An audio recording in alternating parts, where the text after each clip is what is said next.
Hi, everybody, and welcome. Thank you for attending our Ocean Acidification and Harmful Algal Bloom webinar series. My name is Beth Turner. I work for NOAA and the National Centers for Coastal Ocean Science in their competitive research program. I'll be moderating the webinar today. Jennifer Mintz from the NOAA OA program will be our producer. She's working to keep Adobe Connect going during our webinar today. If you have problems with Adobe Connect, please enter that into the chat box on the upper right corner of your screen, and we'll try to address them. So Jen, why don't you type something into that box so that people can see where they're going to be typing. She already has a little welcome message in there. This webinar series is a foundation for a virtual workshop that we're holding August 11 to 13, where we will discuss HAB-OA interactions, the major questions surrounding them, and what research priorities can help address gaps in our understanding and management of these factors. This is the first in our series, and we're very excited to get it kicked off. The workshop itself is going to help us identify priorities and research products that could be incorporated into a future request for proposals on the intersections of HABs and OA. If you're not yet signed up for that workshop, but you'd like to participate, please contact Maya Sharp, whose email is going to be in the chat box. I'm going to let Maya introduce herself and a little bit about her summer project with us that will be leading up to the webinar. Maya, please tell us about your project. Thank you, Beth. Hello and good day, everyone. My name is Maya Sharp. I am a NOAA Educational Partnership Program undergraduate scholar, and I will be completing a project based on webinar's content, questions, and discussions. The chat box will be monitored and recorded during the webinar, and those accepting the webinar online will have the opportunity to comment and ask questions through a Google form. The link will be in the chat box for discussion at the workshop. I will then compile these and synthesize them for our workshop, and I strongly encourage participation in this.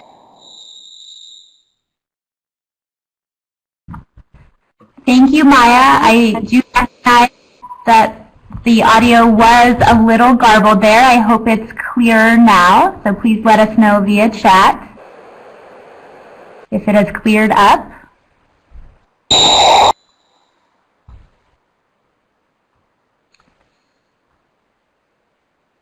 Okay.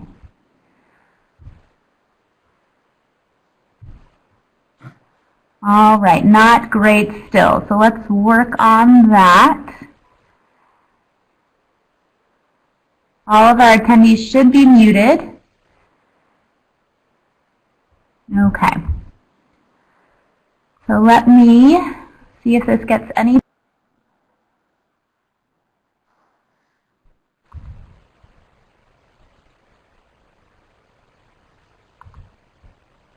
Okay. All right. Great. It looks like it's clearing up. Thank you for bearing with us.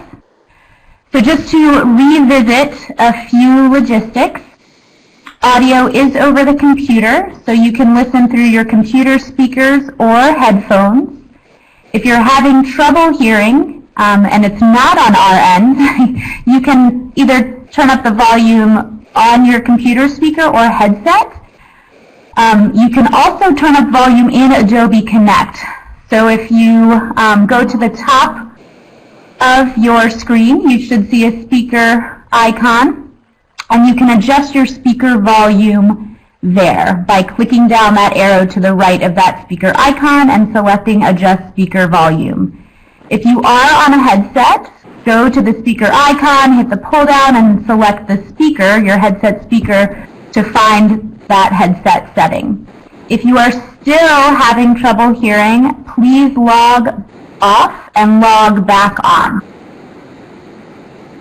To view the presentation, which we will be getting to momentarily, you can see the presentation in full screen. So go to the button with the 4 arrows in the upper right-hand corner of your screen and expand. By toggling that, you can make your slide size larger or smaller. You will lose chat and captioning boxes in full screen, but can toggle back to that regular view at any time to ask questions or add comments in the chat box. I think many of you are already in the chat box, and we will work to clear up technical difficulties. Please go ahead and enter any questions in the chat box at any time for our presenter, and we'll hold them till the end of the presentation. During our Q&A after the presentation, you will also be welcome to, if you are not the questioner but do want to contribute to the conversation or comment, you can raise your hand and we will unmute you at that time to contribute to the conversation. We will post a recording and a PDF of the slides on our workshop webpage. The address will shortly be in the chat box, along with a link to the Google form Maya mentioned. It's a brief questionnaire that we do hope you each will take the time to fill out to inform our workshop. And with that, I'll hand it back to Beth.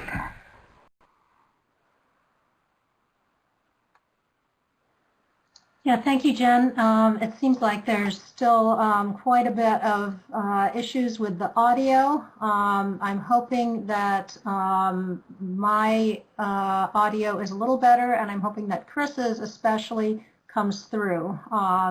So I think we're going to go ahead and move on to Chris's talk. Today we have Dr. Chris Gobler from Stony Brook University. He holds the endowed chair of coastal ecology and conservation, and he works at the intersection of harmful algal blooms and ocean acidification. So he is a very worthy person to start off our webinar series. He investigates harmful algal blooms caused by multiple classes of phytoplankton in diverse ecosystems and is currently editor-in-chief of the journal Harmful Algae. Another research focus within his laboratory is coastal ocean acidification. Within this realm, Dr. Gobler has been engaged in studies that are investigating how future and current coastal ocean acidification affects the survival and performance of larvae from bivalves and fish indigenous to North America. He's published more than 200 peer-reviewed papers on these and other topics. He holds a PhD in coastal oceanography from Stony Brook, as well as an MS in marine environmental science from Stony Brook, and a BA in biology from the University of Delaware. Chris, I'm so happy that you said yes to our first webinar, and please take it away. Okay. Let's get my screen sharing going.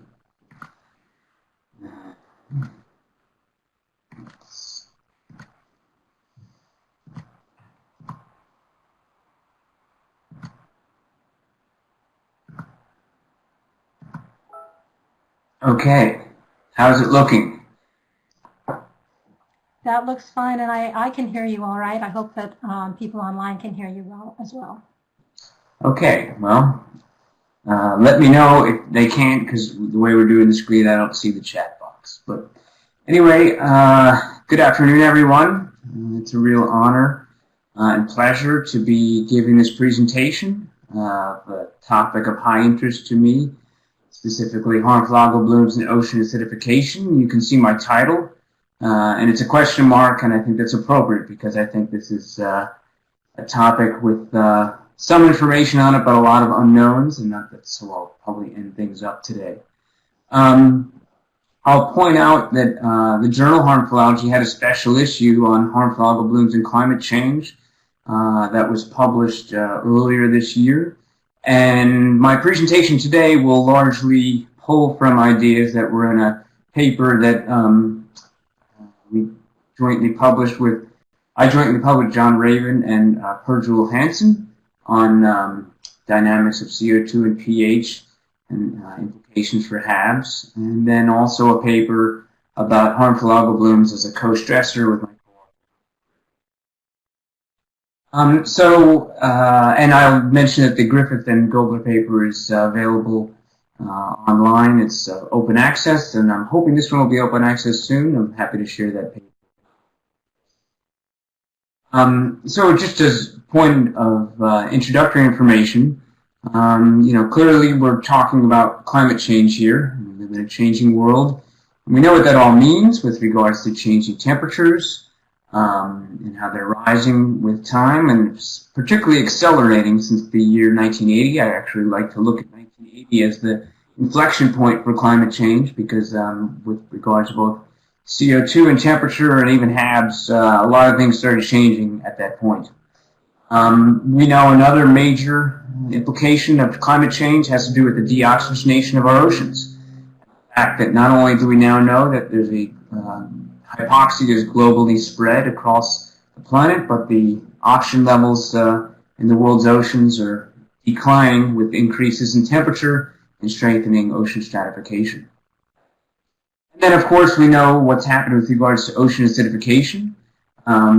Despite the global pause in activity this spring, I did pull this slide from, or this image from the Keeling curve as of May 2nd when I gave a climate change lecture to my biological oceanography class and was astonished to see that that number was as high as it is. So it doesn't slow down, as you can see. And for people who've been doing research on ocean acidification, particularly in an experimental setting, we can't, sometimes I have trouble keeping up with the control settings. So that is our control condition that used to be, say, 370 is now, looks like we'll need to set that at 420 for normal conditions. And we know how that CO2 alters ocean chemistry. I won't go into the details there, but we know that with rising CO2, we're seeing declining pH, declining availability of carbonate ions, and decreasing saturation of calcium carbonate.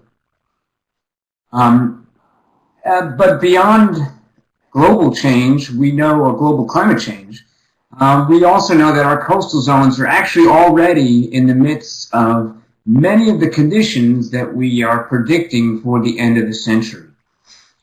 So just as some examples, this is a paper we published a few years ago about coastal ocean acidification. And what you can see is that this is an example from Long Island Sound here on the left, essentially just showing how regions that are low in oxygen, so the hypoxic zone, also known as the dead zone in Long Island Sound, is also acidified. And I'll emphasize the levels here. We're not talking 7.8 or 7.9, but these are pHs that are in the low sevens and even approaching acidic in some cases.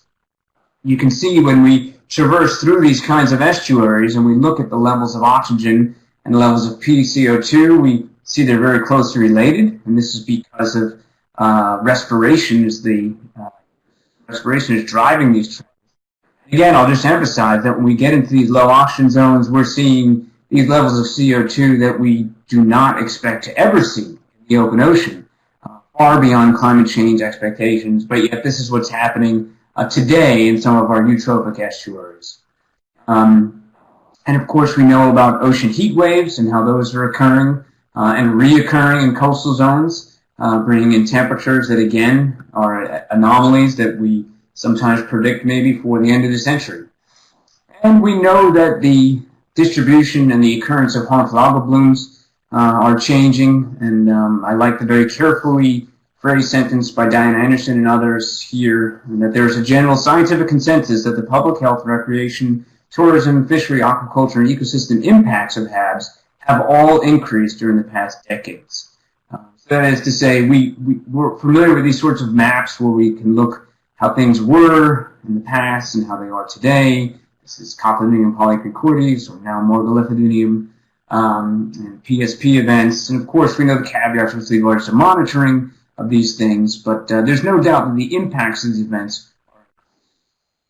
And in some cases, those may be related to climate change. This is from a paper we published a few years ago, where we were able to track global temperature changes both in the North Pacific and North Atlantic, but here specifically taking temperature-derived growth rates from Alexandrium, now Alexandrium cantonella, and seeing how those the bloom season of Alexandrium changed over time, and falling in line with the major predictions of climate change. Species migrating towards the poles, we see some regions it's getting too warm for Alexandrium cantonella, but we see a great niche expansion in higher latitudes from the northeast all the way to northern Europe. Sticking with the topic of the day, For today, again, I'm going to talk about HABs and ocean acidification. I'm going to break my talk down into just three major parts here, and that is how acidification affects HABs, how HABs might affect acidification, and then how both of those events may be affecting aquatic life. So with regards to how HABs are affecting acidification, again, here's that Keeling curve again, and as these CO2 levels change, there's an opportunity or the possibility of the CO2 changes affecting any photosynthetic organism. When we think about the use of CO2, and I'm just going to pull up a few animations here so I can. But we know that as photosynthetic organisms that are photosynthesizing and using the enzyme ribisco, we know that that enzyme does not react slowly with the true response of phytoplankton and microalgae is much more rapid relative to CO2 levels. And we know that's because they're not strictly just relying on the ambient available CO2. Instead, what we know is they're relying on carbon concentrating mechanisms. And so when it comes to using CO2, we've got phytoplankton that are going to be, in some cases, actively transporting CO2, actively transporting bicarbonate, and in other cases relying on carbon concentrating mechanisms like carbonic anhydrous that are going to be converting between these two species of carbon, and also allowing for the efficient use of CO2.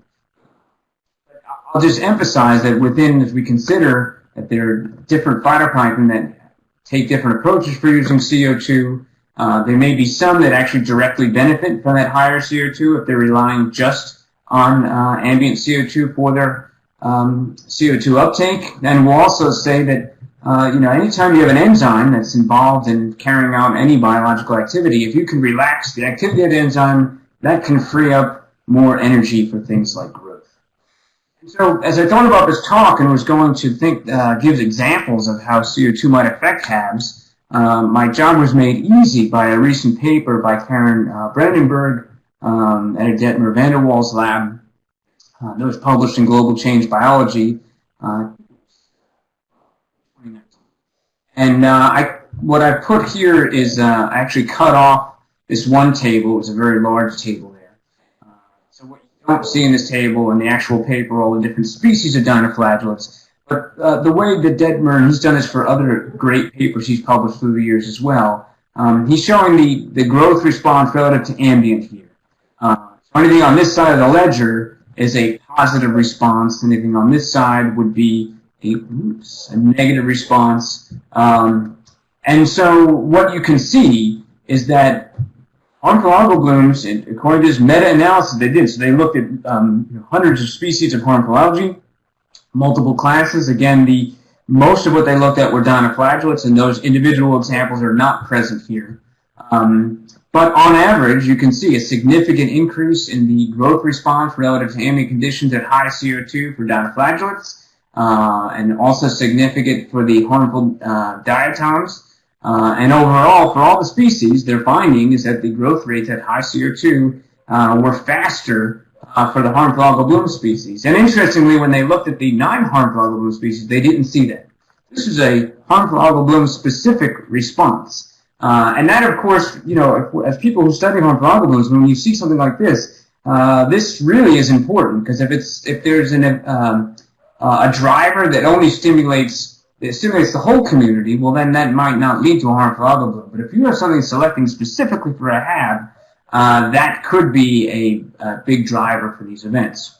And then just looking at some data from one of my former graduate students, specifically Teresa Haddenrack, that looked specifically at the Alexandrian catenella in the northeast and how that might be affected by CO2.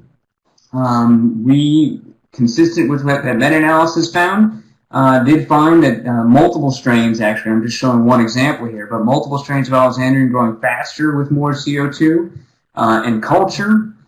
We also, seeing in field experiments that as we rose up or led to higher levels of CO2, that we ended up with more Alexandrium over several days of in situ incubations with bloom water. And concurrently even had, here's another example of the same outcome, but even had increases in the amount of saxitoxin per cell. And then another noteworthy paper on this, and there are many, I could have shown any of them, but is work on Pseudonychia. This is out of Dave Hutchins' lab, essentially showing in this case it's not the growth response, but the toxin content per cell for Pseudonychia under phosphorus replete and phosphorus limited conditions, and this is as CO2 levels are increasing. So firstly, you can see that under phosphorus replete conditions, as other people have found, more domoic acid per cell, but also a response of increasing levels of CO2 leading to more production of domoic acid. In fact, it's noteworthy that when Brunson et al. Published a couple of years ago on the discovery of the domoic acid biosynthesis pathway, they specifically, actually, I believe from this experiment, had transcriptomes, and were looking at those transcriptomes at high CO2 to see what was different. And so, so not only are they making more domoic acid, but they actually were able to use that response to identify the biosynthetic pathway for domoic acid. And I'll just finally mention that harking back to Detmer van der Waal, there is the stoichiometric argument for CO2 leading to more toxin, particularly if those toxins are carbon enriched. And so the idea that, we all know phytoplankton, when they're exposed to, that they leak carbon, and under certain conditions they leak more. And one piece of evidence is that when they're stoichiometrically imbalanced and they have more carbon, they may leak more carbon, and therefore toxins that are carbon rich might be more likely to be upregulated and concentrated in cells under high CO2 conditions. I'll note that Vandenberg and Brandenburg et al., along with Detmer van der Waal, did not find a significant response due to high CO2 and toxin synthesis by HABs in that paper I showed earlier. But it has been shown, obviously, here. It didn't come up in the meta-analysis, but it's come up for other HABs as well. Okay. So pivoting now to how HABs might affect acidification. And I have here, let's see if it works, an animation. And this is a Jamaica Bay. For those of you who don't know, if you've ever flown into New York and JFK Airport, you've flown into just about Jamaica Bay. So this is a 3D animation showing vertical profiles of pH, starting near the inlet of this bay, where the pH levels were quite high, almost 8. And you can see as you move into the back of the bay, the pH levels get lower and lower. And the final section we'll see is actually the area called Grassy Bay, which is right next to the landing strip for JFK Airport. We're almost there now. And what you see there is a very interesting trend, and that is high pH in surface waters and acidification in deeper waters. And so you can see above 8 in the surface, but just below the surface, you're getting down to 7.3 and below. And so that really, starting out with this animation, to me, speaks to the dynamics of acidification in coastal environments. So again, if you just looked at surface waters, everything looked good, but just below the surface, you see that acidification. So from this same system, this is a different data set now, but a plot, I showed you earlier the relationship between CO2 and oxygen. So here's the relationship between pH and DO, and this has been found in many estuaries, of course. But this plot now is colorized to show you for each individual data point the levels of chlorophyll. And so what this is showing you is the ability of algal blooms to drive, in this case, supersaturation and basification of the water column. And that you can see up here, right? So we're talking about levels of pH that are well above 8. Levels of DO, this is during summertime, where most of these observations say during summertime, we have supersaturated levels of DO. But look what happens when that algal bloom subsides. And if you look at the number of data points, you'll see these blooms are ephemeral. They can't last forever. And when they die off, you can see what the consequences are. When they die off, you end up in this zone of low pH, and you can see here, again, we're talking about pH levels that we do not expect to see in the open ocean ever. Another way to look at it is one of these sorts of plots. So within that same system, we had a vertical profiling device that gave continuous vertical profiles. In this case, I'm just showing data from chlorophyll and from pH. And you can see these are 2 different years. In this case, it's August to November. In this case, June going into October. But what you see, again, are these ephemeral algal blooms. So algal blooms occur, and what you notice is that every time they occur here, they drive up the pH. Right? So there's your basification. And so that's in 2016. And in 2017, we see the same thing. You know, right in line. Every time these algal blooms occur, they basify the water. But what I really want you to look at is that if you look overall, the overall condition is not these algal blooms. So those are ephemeral events.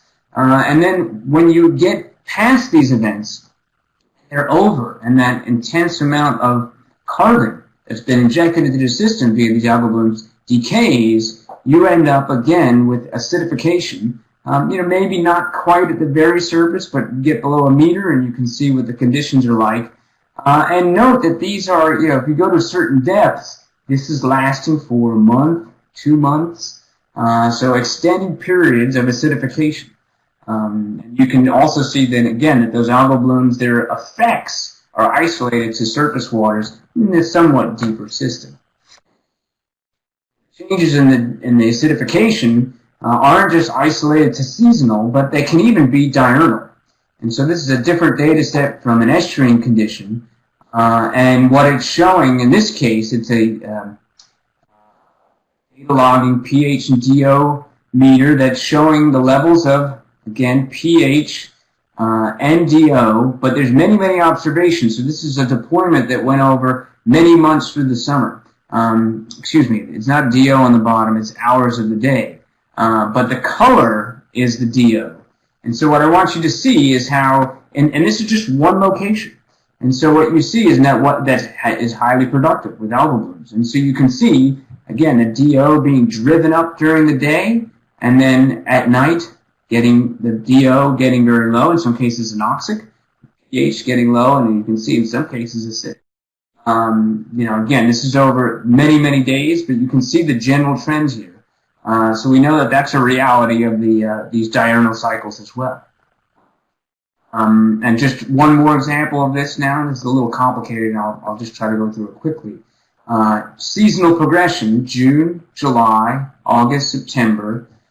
Now, these are observations. These are actually cruises that were done afternoon through the night into daybreak.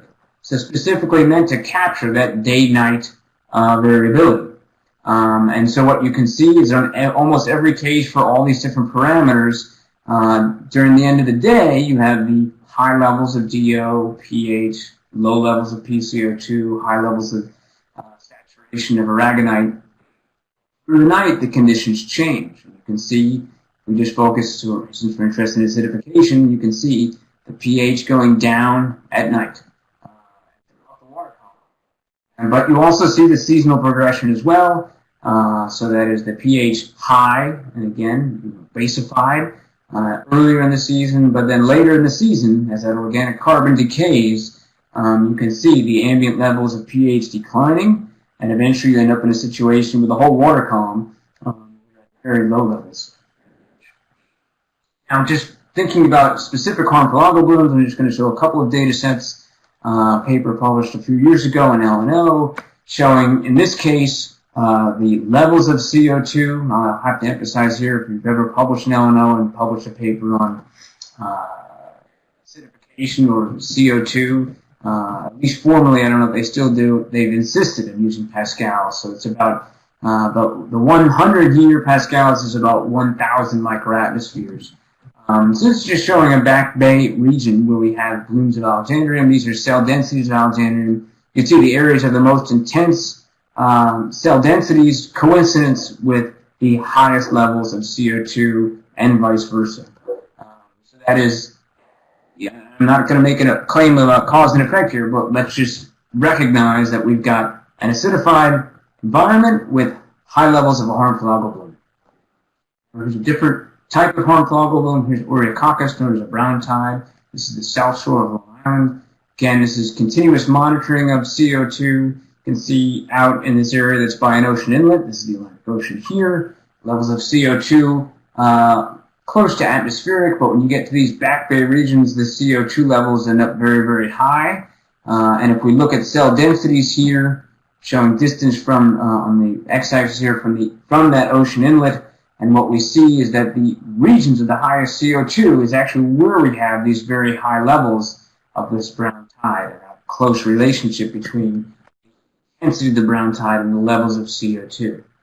Why would that be? And I won't claim that this is universal for all harmful algal blooms, but just some thoughts on this. Typically, these high biomass harmful algal blooms, like Oriococcus or maybe a protocentral minimum. As we discussed before, these high biomass HABs will leak organic carbon. That's going to stimulate bacterial respiration, which will lead to the input of CO2. High biomass HAB will also occlude light. And under low light conditions, photosynthesis is going to go down. You'll have less CO2 uptake and therefore more CO2 accumulation. And under low light, we know many harmful algal blooms will then invoke modes of heterotrophy, be it bacotrophy or osmotrophy.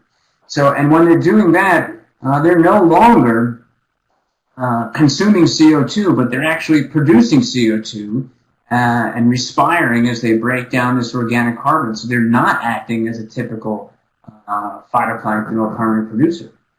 And remember, Dr. Alan Place at University of Maryland pointed out to me at the last U.S. HAB meeting. He saw a talk I gave, and he came up to me and said, dinoflagellates have the highest rates of respiration of all the different algae out there.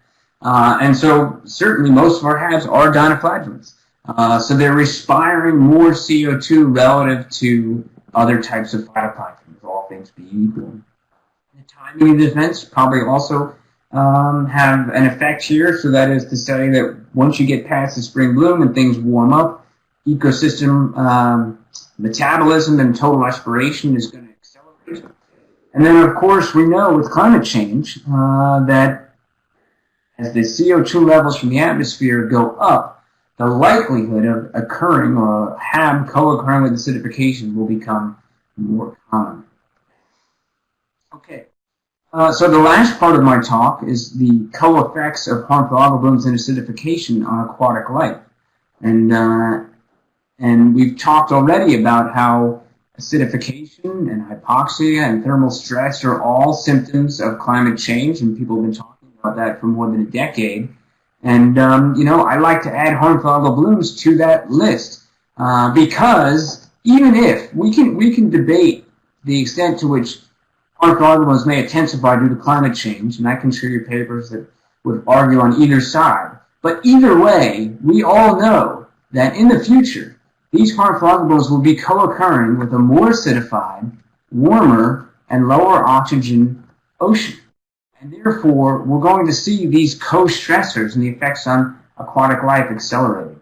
And that's why at the last U.S. HAB meeting, when I gave a talk on a related topic, I introduced the concept of the four horsemen of the ocean climate change apocalypse, and that being warming, hypoxia, acidification, and HAB.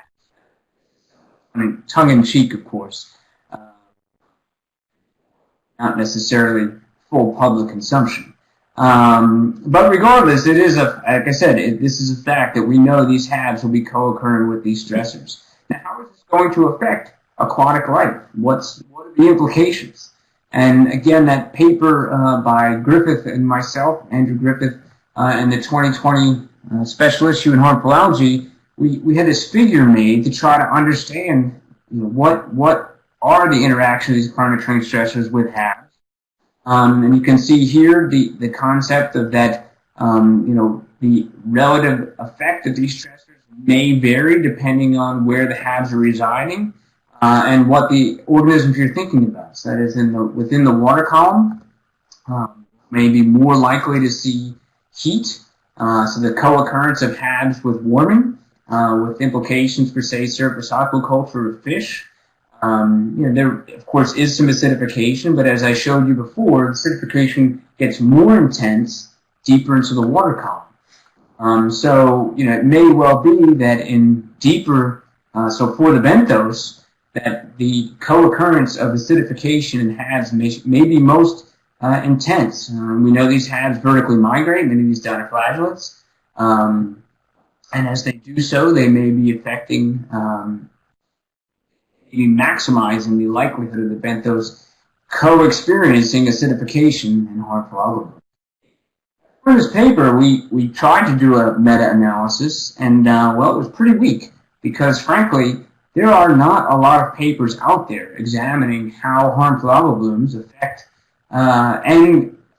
any other climate change co-stressor affects aquatic life. And in this case, I'm not talking a lot about freshwater HABs here. I know Hans Perlow is going to speak in a couple of weeks, so I'll leave that to him. But for this paper, we did consider the freshwater HABs. But even with that, you can see 5 papers looking at HABs and thermal stress effects, 5 papers looking at the effects of acidification in HABs, and 1 on hypoxia in HABs. So, the point here, we know there are hundreds of papers looking at how temperature and CO2 is affecting HABs themselves, but how those HABs and the climate change stressors affect aquatic life.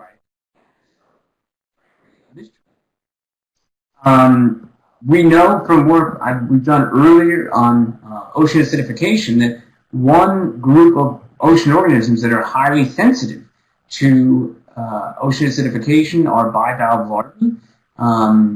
There's a little just diagram of they're as broadcast spawners. These larvae are in the water column for only a couple of weeks, and great work by George Walbusser has shown that it's really these first few days of life for these larvae during which they're the most vulnerable. On the East Coast, we've been able to show that Mercenaria and Argopecten irradians, the hard climb and base scallop respectively, their larvae are highly sensitive to levels of CO2. This paper of particular note is the fact that when we compared pre-industrial to what was then modern-day levels of CO2, even that led to a decrease in the survival of these bivalve larvae. And beyond survival, it also affected their size. The higher the levels of CO2 got, the smaller these individuals were. The thickness of their shell. So how does this affect, if this acidification co-occurred with the harmful algal bloom, how might these larvae respond? Published a paper on this many years ago now, looking at the co-effects of Oreococcus and different levels of CO2, to specifically, in this case, oyster larvae, and we could see that those larvae indeed are sensitive to acidification. They're even more sensitive to Oreococcus, and we had what is known as a synergistic effect from these two different stressors, and that is the response was worse to both Oreococcus and acidification, in fact, leading to zero survival of these larvae. And these were under realistic conditions. I showed you earlier that Oreococcus, the brown tide, occurs in a high CO2 environment. In fact, a level even higher than this. So this outcome here, the co-occurrence of Oreococcus and high CO2, that's what we see in estuaries. And none of the larvae survived. And again, it's a synergistic effect. What this means is that you could not have predicted that outcome, no survival, from either individual stressor. And, if you follow the literature on multiple stressors and climate change stressors, these are the things that we really need to be aware of because, sometimes these interactions will be additive, but in other cases they may be synergistic and they may be antagonistic in yet other cases.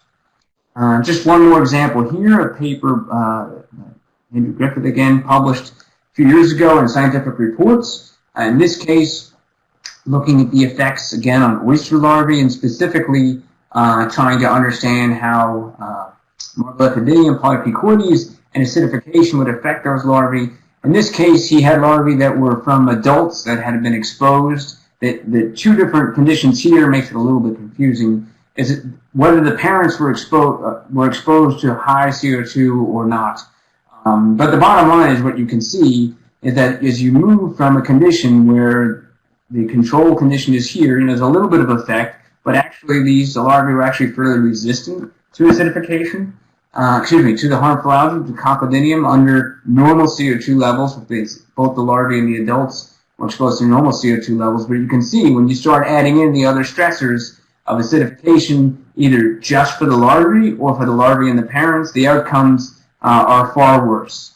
And again, we really, in this case, need to understand the effects from both CO2 and from the harmful algae. And this can actually get us to thinking about policy as well. Again, we don't know a lot about this, but recently my graduate student and I published this policy paper specifically looking at national policy. In this case, it was DO and pH. And if you look at that policy, the bottom line is it's only considering one of these stressors at a time. The other big problem is the fact that if you look at the pH policy or the acidification policy at a federal level or a state level, what you'll find is that we're allowing levels of pH that we know are lethal to many forms of marine life. But taking the same idea that the policies that don't consider both stressors could leave marine life at risk and make them vulnerable, we can think about this with regards to HABs as well. It's the Clean Water Act that considers things like pH and DO. And so the pH guidelines, just frankly, are not, they need to be updated even by themselves. But in addition, they're not considering any co-stressors. And we know that HABs and acidification are co-occurring. I've already shown you that in many examples. And we know sometimes that acidification can last for an extended period of time. And what I haven't emphasized, I should have done this earlier, but as a tangent, because it's important, these times of the year where the acidification is occurring, those are the times of year when these bivalve larvae are actually in the water. In fact, I can tell you right now that in the last week, or this week, it looks like clams are just starting to spawn, which means those larvae are going to be in the water for the next 21 days, hitting a time when there is acidification. But anyway, back to the policy idea. Current policies are not considering the co-occurrence of acidification and harmful algal blooms, and that being the case, it's leaving marine life more vulnerable than the Clean Water Act had intended. So with that, I'm wrapping up. I've introduced to you the idea of the fourth horseman of the apocalypse, the ocean climate change apocalypse, being harmful algal blooms. I showed you that some harmful algal blooms grow faster or become more toxic when they're on acidified conditions. We know very little about the co-effects of HABs and acidification. I showed you that HABs can cause acidification. They can also cause basification. But we know no matter what, in the future, we will more frequently see HABs co-occurring with acidification due to climate change. And so I've been asked to end on some open questions or further directions for research using the term grand challenges, which I think is something that Carlos Duarte likes to use. I think it's a good term. So some of the open questions still don't have good answers on. What are the precise duration and intensity of exposure of aquatic life to HABs and ocean acidification? How will that duration and intensity of those two things change in our future oceans? And then whatever those levels are, what are the consequences for aquatic life? And then just thinking about HABs in general, which are the HABs for which the levels of acidification will have the most important consequences? Which are the ones that are going to have the biggest change in, say, toxin content or growth rate? And we don't know a lot about that as well. So with that, I am done, and I'd be happy to answer questions. Thank you so much, Chris. That gives us a whole lot of food for thought. We are going to open it up for questions now. We had anticipated that Maya is going to read the questions for Chris. We'll see if her microphone is working. So Maya, can you activate your microphone and see how the sound is? Can you hear me well? I can, yes. So as Maya reads the questions, we'll have those recorded in the chat box. And if you have comments as we go along, please put them in the chat box. We've got, I think, 3 or 4 questions lined up already. So please populate that chat box. And Maya, what's our first question? Our first question is from Alan Place. He asked, where is the data for microsystems? Yeah, that's a great question, Al, and there's plenty of, on microcysts and CO2, there's a whole wealth of data out there. I purposely avoided microcysts and CO2 because I know that Hans Perl is speaking in 2 weeks. And I know that there are papers out there suggesting that under high CO2, microcysts will grow better. Little bit of information on, I think, on microcysts and effects on aquatic life in conjunction with low pH. But I'm leaving the microcysts in freshwater story to my good friend and colleague Hans Perl. Actually, now I gave him a workload maybe he wasn't anticipating.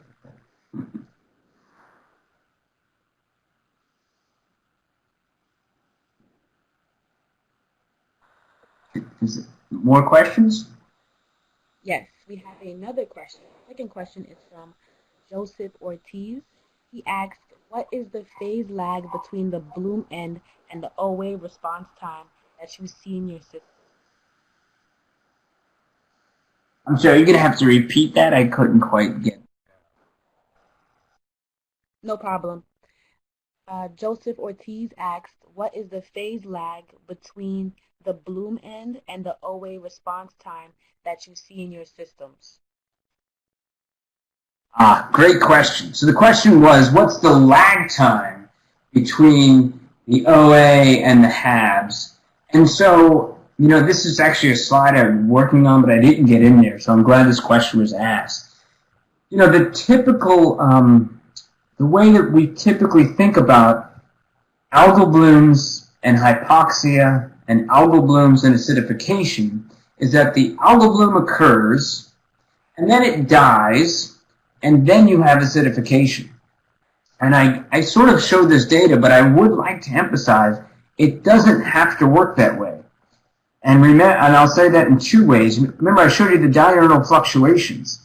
And so for many of these HABs, particularly the dinoflagellates, even though during the day they're supersaturating the water column with oxygen and they're taking down the CO2 to very low levels, the ecosystem may well respond at night to acidified conditions. And so I agree that in general, your typical scenario will be an algal bloom occurs, it then collapses, and then that leads to the acidification, and frankly, that transition can be in a day or even in hours. But I'll also emphasize that you can also have the scenario that during an intense, and again, high biomass harmful algal bloom, we used to call these ecosystem disruptive harmful algal blooms, that at night, even though you're in the midst of the bloom, you can have acidified conditions occurring at night. So it doesn't need to, that lag could be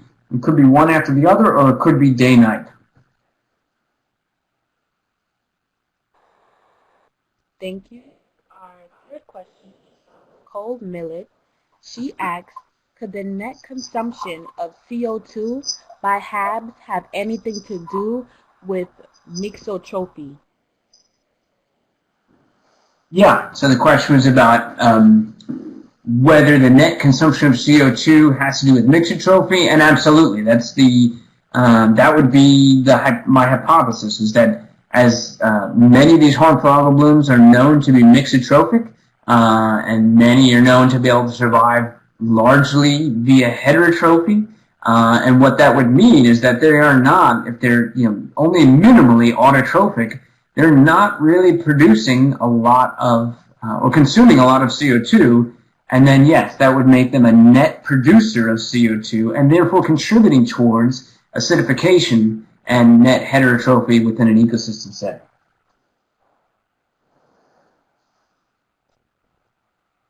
Okay, so our next question is from Michael Torsili. He asks, what about HAB species makes them benefit from high CO2 more than quote-unquote normal algal species? Right, yeah, so the question is about why do HABs benefit to high CO2 and non-HABs don't. And so, at least in the dinoflagellate front, as it turns out, many dinoflagellates have what's known as a type 2 rubisco that you don't see in other classes of phytoplankton. That type 2 rubisco is less efficient at using CO2, and that's been put forward as a hypothesis for one of the reasons that at least the dinoflagellate HABs would benefit from high CO2 more so than non-harmful algae. I will it's important to add the caveat that, again, I showed the Brandenburg et al. Study from 2019 that showed as a meta-analysis that yes, HABs benefit from CO2. But this is really something that has to be looked at species by species, strain by strain. And if you look at the Raven et al. Paper that I pointed out to in the beginning of the talk, in that paper we were able to identify, even within the same species, there are strains that respond positively and negatively to high CO2. And so it would be wrong to make the universal statement that all HABs benefit from high CO2. The meta-analysis showed that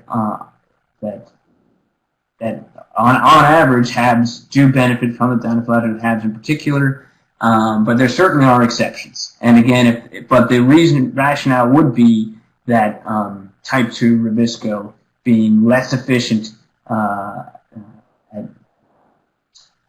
ambient or current levels of CO2.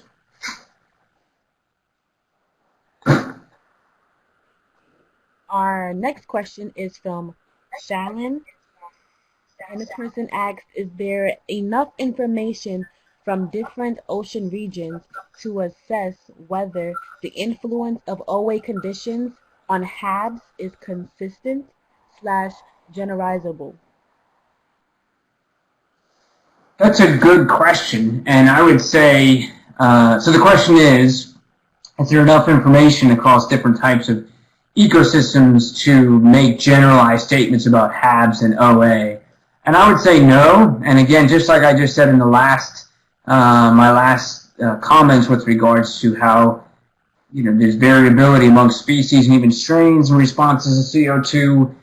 Every estuary and ecosystem is different, and the things that affect the acidification in an estuary will vary by a function of depth, the amount of ocean flushing, the amount of nutrient inputs that then affect productivity, and so we certainly, and therefore you can't make these generalized statements. We do know, of course, that higher latitude environments are more prone to acidification, and that it's high latitude ecosystems that therefore are most likely to hit high levels of CO2, but of course you could have a lower latitude ecosystem with heavy eutrophication and poor flushing that could also eventually become acidified as well. So really you're going to need to suss this out, I think, on a case-by-case basis.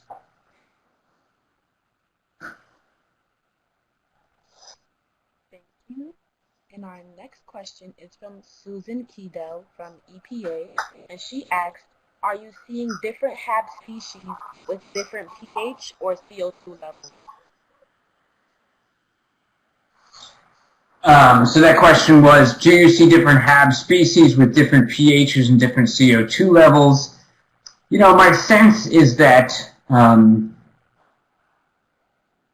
extent to which were that to happen, that would mean that acidification is the prime driver of phytoplankton communities, and I don't think that's the case.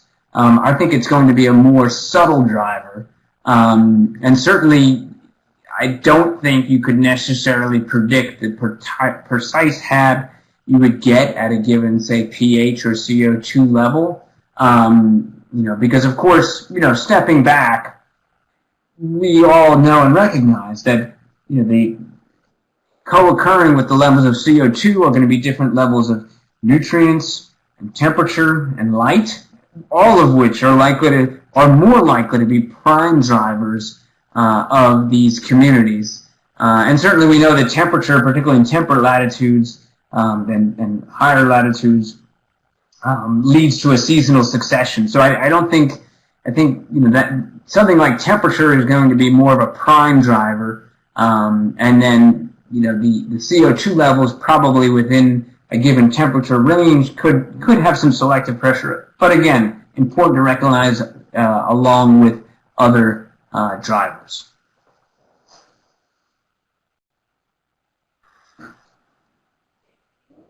The next question that we have is from Francis Chen.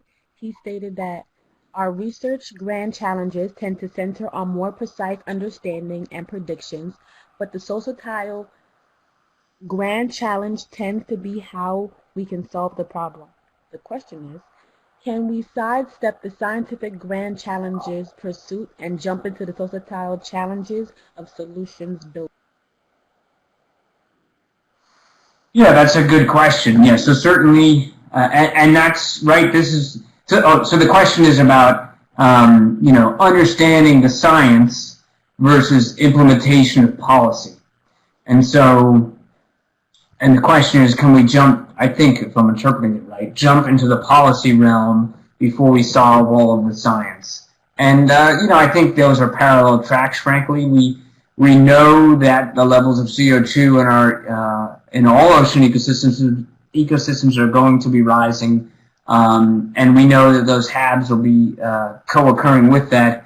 And so in coastal ecosystems, I often think about, so on the policy front, if we know that, for example, nutrient loading is a driver of some HABs, and we also know that ultimately, if that nutrient loading is also leading to excessive organic carbon that then is respired and leading to acidification, the takeaway there might be that doubling down on mitigation of nutrient loading may be a solution that addresses both the HABs and the acidification. So I do think that we already have enough first order information in some cases to start making policy and management decisions for protecting aquatic ecosystems and aquatic resources based on information. But certainly we need more information to refine our understanding to make sure that any efforts in the policy realm and management realm are going to be on point and effective.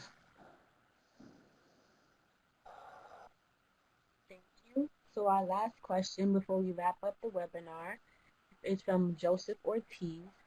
He said that it's interesting to hear about the complexity and marine HABs in coastal waters because we see similar complexity in freshwater HABs in Lake Erie. And his question was, do you think that diversity is linked to CO2 levels, warming temperature, or other factors?